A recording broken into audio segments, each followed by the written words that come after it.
గురువుగారు, ఒక పక్క లోకా సమస్త సుఖినో భవంతు అని అంటూనే మరో పక్క గో బ్రాహ్మణభ్య శుభమస్తు నిత్యం అని ఎందుకంటారు? నిజమే కదా. లోకా సమస్త సుఖినో భవంతు, ఇది కూడా గొప్ప శుభాకాంక్ష. లోకంలో అందరూ కూడా సుఖంగా ఉండండి, లోకా సమస్త సుఖినో భవంతు అని అంటూ మళ్ళీ గోబ్రాహ్మణేభ్య శుభమస్తు నిత్యం. మళ్ళీ గోవులు బ్రాహ్మణులు వీళ్ళకి ఎప్పుడూ శుభం జరుగుగాక. అదే ఒకే వాక్యం చెప్పుకుంటూ వస్తుంటే ఈ గోవులు బ్రాహ్మణులు లోకంలోకి రారా?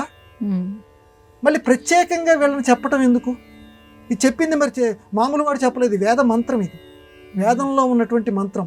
స్వస్తి ప్రజాభ్య పరిపాలయంతమని చెప్పి లోకా సమస్త సుఖినో భవంతు గోబ్రాహ్మణే శుభమస్తు నిత్యమని వేదంలో చెప్తోంది. మరి వేద ఋషి ఇంత సంకుచితంగా ఏమైనా ఆలోచిస్తాడా? అది అది అసలు అటువంటి మాటే మనకి అనను కూడా అనకూడదు. ఎప్పుడు మన లోకంలో ఎప్పుడు కూడా వేదం ఎప్పుడు కూడా చాలా విశాలంగా చెప్తుంది. మరి మనకెందుకు ఇలా అనిపిస్తోంది? లోకం మొత్తం సుఖంగా ఉండాలని చెప్తూ మళ్ళీ గోవులు బ్రాహ్మణులు సుఖంగా ఉండాలని ఎందుకు చెప్తున్నాడంటే దీనికి వ్యాఖ్యానం చేశారు పెద్దలు. నాయన, అది ఎందుకని విడిగా చెప్పారు అని అంటే, గోవులు సస్యానికి కారకులు. అందువల్ల లోకమందరూ బాగుండాలి, గోవులు బాగుండాలి అని అంటే ఈ లోకంలో పంటలు పండటానికి, ఆశల పంటలు పండటానికి, కోరికల పంటలు పండటానికి గోవు ఆశీర్వచనం కావాలి. అందువల్ల గోవు ఆశీర్వచనాన్ని ప్రత్యేకంగా చెప్పండి. మీరందరూ రండి, మీరు తప్పకుండా రండి అని అందరిలో కొంచెం వేరేగా చెప్తాను చూడండి. అందువల్ల అందరిలోకి గోవుని ప్రత్యేకంగా చెప్పారు. మరి బ్రాహ్మణులు మరి బ్రాహ్మణులను ఎందుకు విడిగా చెప్పారండి?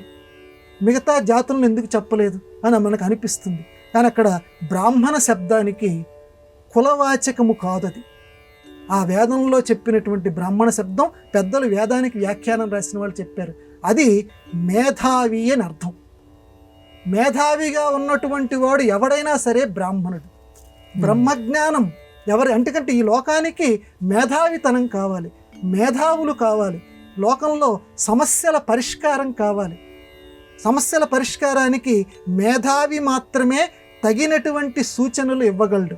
మేధావులు గనక అస్తమిస్తే, మేధావులు గనక లేకపోతే లోకంలో సమస్యలు ఆ రకంగానే ఉండిపోతాయి. కాబట్టి మేధావులు బ్రాహ్మణులు ఇక్కడ కులవాచకంగా కానే కాదు, కేవలం మేధావులన్న మాత్రమే తీసుకోవాలి. అక్కడ బ్రాహ్మణ శబ్దం అది. కాబట్టి గోవులు మేధావులు వీళ్ళు కూడా శుభంగా ఉండాలి. గోబ్రాహ్మణేభ్య శుభమస్తు నిత్యం. వీళ్ళని మాత్రం వదులుకోకండి, మేధావుల్ని పెంచుతూ ఉండండి, వాళ్ళకి కావాల్సిన సౌకర్యాలని లోకంలో పెంచుతూ ఉండండి. తద్వారా సమస్యలు పరిష్కరించబడతాయి అని ఉద్దేశంగా మాత్రమే స్వీకరించాలి, కానీ వేరే కులవాచకంగా దీన్ని స్వీకరించవద్దు అని దీనికి వ్యాఖ్యానం చేశారు. అది ఇందులో ఉన్న అంతరార్థం.